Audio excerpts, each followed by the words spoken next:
नमस्कार, मैं डॉक्टर संजय नंदुरबारकर। ये तो ऐसा ही है, वो तो वैसी ही है, ये बुरा है, वो बुरी है। अब आज का विषय शायद समझ ही गए होंगे, निंदा। यह शब्द सुनते ही हमारे मन में एक नकारात्मक छवि उभरती है। परंतु क्या निंदा सदैव बुरी होती है, या कभी कभी यह हमें सुधारने का मौका भी दे जाती है? आइए इसके विभिन्न पहलुओं को समझते हैं। निंदा क्या है? निंदा दो प्रकार की है। विनाशक निंदा, जो दूसरों को नीचा दिखाने, उनकी बुराई करने या उन पर झूठे आरोप लगाने के लिए की जाती है।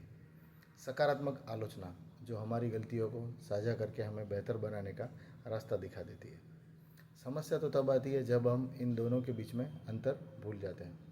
जब निंदा दूसरों को हानि पहुंचाने का साधन बन जाती है, तो यह व्यक्ति और समाज दोनों के लिए घातक हो जाती है। यह आत्मविश्वास को तोड़ती है और रिश्तों में दरारें डाल देती है। कबीर जी ने कहा था, निंदक नियरे राखिए आंगन छूटी छवाए। पर इस निंदा का मतलब यह नहीं कि हम निंदा को प्रोत्साहित करें, बल्कि उससे सीखकर आगे बढ़ें। आज सोशल मीडिया पर अफवाहें और ट्रोलिंग निंदा का नया नया रूप हमें देखने को मिलता है, जो मानसिक तनाव का कारण है। सकारात्मक आलोचना सुधार की कुंजी है। वही सच्ची आलोचना हमारी प्रगति के लिए हमेशा आवश्यक ही है। जैसे गुरु शिष्य की गलतियाँ बताते हैं, वैसे ही अगर निंदा का उद्देश्य सुधार हो तो यह हमें परिपक्व बना देती है।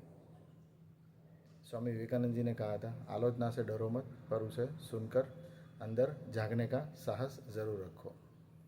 संतुलन क्यों ज़रूरी है? निंदा करने वाले हमेशा विवेकशील होते हैं। किसी की बुराई करने से पहले स्वयं से पूछें, क्या यह सच है, क्या यह ज़रूरी है, क्या यह किसी के लिए उपयोगी है। निंदा सहने वाले बने जो मजबूत होते हैं। कांटा हमारे पैर में चुभे तो हम जूता नहीं फेंकते, कांटा निकालते हैं। निंदा को ऐसे भी संभाल के रखिए, थाम के रखिए और उससे कुछ हमेशा सीखिए।